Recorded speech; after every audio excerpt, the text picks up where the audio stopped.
Hey everyone, it's me again. Kamusta na kayo dyan? It's been a long time. So, sa nakikita nyo ngayon ay nandito tayo sa Singapore Airport. We're waiting for our next flight. And finally, after 19 long months, last year hindi tayo nakauwi ng Pilipinas. Sobrang lungkot ko. Ngayong taon na to, hindi natin mapapalagpas na hindi tayo magbe-Burr months sa Pilipinas.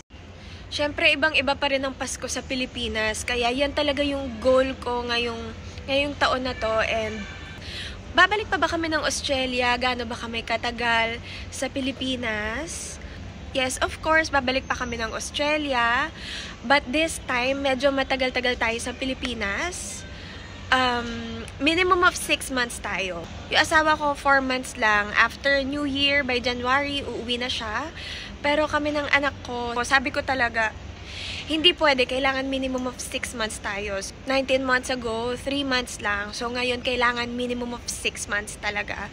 Ganun po ako ka-homes. So pag-uusapan natin ngayon, how is that possible na makakauwi kami ng ganyan katagal? So, isang pinaka na-appreciate ko talaga dito sa Australia ay yung flexibility. So ang gagawin niya, he will work from home sa Pilipinas. Office kasi niya ngayon, meron silang branch sa Ortigas.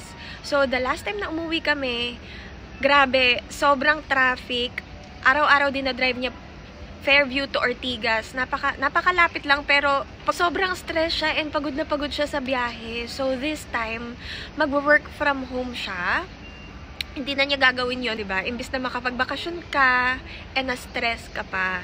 Yan po talaga ang pinaka-kinagandahan ng pag-work dito sa Australia. Sobrang flexible nila, hindi sila strict. Meron nga siyang mga office mates 1 year na nandun sila sa ibang bansa. Hindi sila ganun ka-strict dito sa Australia as long as productive ka. Yun po talagang kinagandahan sa pagtatrabaho sa Australia. Sa Pilipinas din naman, I'm pretty sure simula nung nagka-COVID, diba, nagkakaroon na rin ng work from home.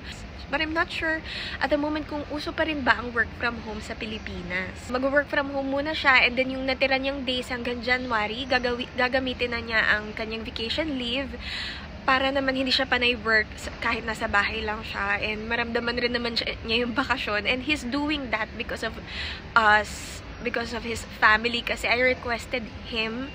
Kasi if he wouldn't do that, hindi naman siya makakasama ng matagal sa Pilipinas. And sa side ko naman, makikita nyo naman sa una kong vlog, nagsa-small business lang tayo. Actually, maisip ko pa lang na hindi na kami makakapagbakasyon ng ganito katagal, nalulungkot na talaga ako, nakakaiyak. But ganun talaga, so sisikapin na lang natin makauwi ng every year para iwas homesick na din.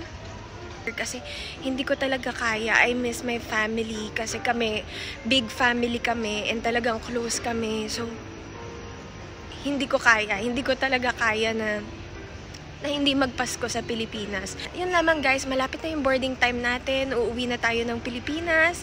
I'm so excited and I'll update you in our vacation in the Philippines. Thank you so much for watching our vlog. I'll see you in the Philippines. Bye!